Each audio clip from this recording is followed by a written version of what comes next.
What up, world? Welcome to the 2-Minute Warning presented by the Bloody Knuckles Show. Here to talk about Social Gloves, the event that is the Fyre Festival of Boxing. Oh, I feel bad for some of these guys. Not really, I don't feel bad.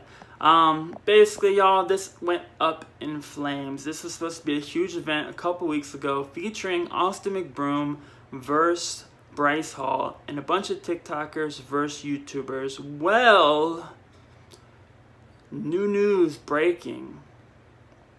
This is the Fyre Festival of YouTube boxing. Say what you want about Jake and Logan Paul, but at their events, people are getting paid. Well, from the undercard, where some of these guys who weren't even on the pay-per-view were guaranteed $500,000, to the main card, where Bryce Hall was guaranteed $5 million to box another influencer. And Austin McBroom turned out to be the CEO of this whole thing. I believe also was offered $5 million or paid himself $5 million. Who knows how this all went. But they were handing out huge contracts for these influencers. And at the end of the day, this is now the Fyre Festival of YouTube boxing. Nobody is getting paid, from the commentators to the musical acts to all of the boxers. Nobody is getting paid, y'all. And maybe this will be a good thing at the end of the day, because after this event, Bryce Hall was a joke. Everyone was making fun of him. His career almost in ruin. He said before the fight, I've been in 40 fights. After the fight, all bloody a mess. He got beat down. He said, I'm not a fighter. That's pretty much a meme that's going to last forever. But after the fight, even female influencers were saying they wanted to get in the ring. David Dobrik said he wanted to get in the ring. Every influencer wanted to get in the ring because they saw how much money all these people made, or supposedly were going to make. Even Austin McBroom, who's the owner of this Social Gloves company, who must be clueless of what's going on in his actual company, was getting ready to try to do a Social Gloves 2, UK versus USA, with him versus KSI, which is a fight I would still want to see. But I don't think now that no one got paid on his event, Austin McBroom will be doing anything but sitting in a courtroom for a very long time, because these aren't just regular boxers he ripped off. These are influencers with a lot of money. Nobody got paid for this event, y'all. But maybe, just maybe, this will be the death of YouTube boxing, because the reason why these influencers are doing it, not because they love the sport, it's because they are guaranteed a ton of money to get in that ring and fight 5 2-minute rounds where nobody was really getting hurt other than Bryce Hall and one other guy who got KO'd on the event. These are pillow hand fighters. But when you get offered these big bags, all of a sudden all these influencers wanted to box. Now there's going to be huge hesitation from this industry when it comes to the boxing thing. Maybe they should, leave it to the Logan Pauls, Jake Pauls, and the KSIs. Because this event was a bigger joke than Jake Paul's last promotion, which was a huge joke, but people at least got paid. This was the next step. Nobody got paid. There's going to be documentaries for years to come. This is the Fyre Festival. This is all over of YouTube boxing. And at the end of the day, I don't feel that bad. I feel bad for Paige Van Zandt. I think this is her big first announcing job. Fousey too did a lot of promoting for this. The people who really, even Bryce Hall, who got beat down, he put a ton of promoting and time. And all these guys did put time into it. But someone who comes from an amateur background, you pretty much have to pay to fight on amateur events. The medical bill, to get cleared, to even, most amateur promoters will tell you they want you to sell tickets. And you have to kind of push tickets yourself. You pay for training, especially in the MMA world.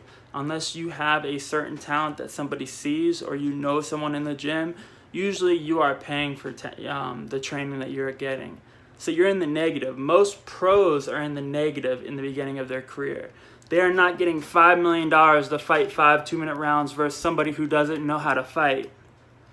But all these guys were getting huge bags. So all of a sudden it was worth it. It was worth stepping in the ring. It was worth putting everything on the line. But the funniest thing about this, not only did this Social Gloves think they were going to make $2 million in pay-per-view buys, which is crazy. It's like, who actually would think that? Shout out to Bryce Hall's old manager. I don't remember his name. The reason why I even know most of these people is from the BFF podcast. Shout out to Dave Portnoy. But Michael Gruen was the first one to sniff this out and say nobody's going to make this much money. These people thought they were going to make a ton of money. $2 million in pay-per-view buys. Some people say $500,000 they thought. But they tried to price point it at $50 to compare. Logan Paul and KSI only charged $10 for their event, which was a much bigger fight with two bigger influencers. And the fact is, the other thing they didn't check was illegal streams. If you went on YouTube that night on an event that is called YouTubers vs. TikTokers, an event that is based around the social, industry, there was illegal streams live on YouTube, live on TikTok. The first thing you do for a big pay-per-view is you get people to shut down those illegal streams. And just so you know, Social Gloves, most of your fans are not going to pay for pay-per-views. Your fans are younger than 25 years old, mostly. People my age and above, the UFC fan base, 30 and above, 25 and above, usually aren't, are going to pay for pay-per-views. But for influencer fights, you're going to get a huge amount of illegal streaming. And you're supposed to have people there to shut it down. The fact that these fights are still live on YouTube right now, and people can just look up the fight and it's not just highlight package. Like most fighting events, even bare knuckle fighting championship, like their fights aren't just all free on YouTube. These videos are all over YouTube right now.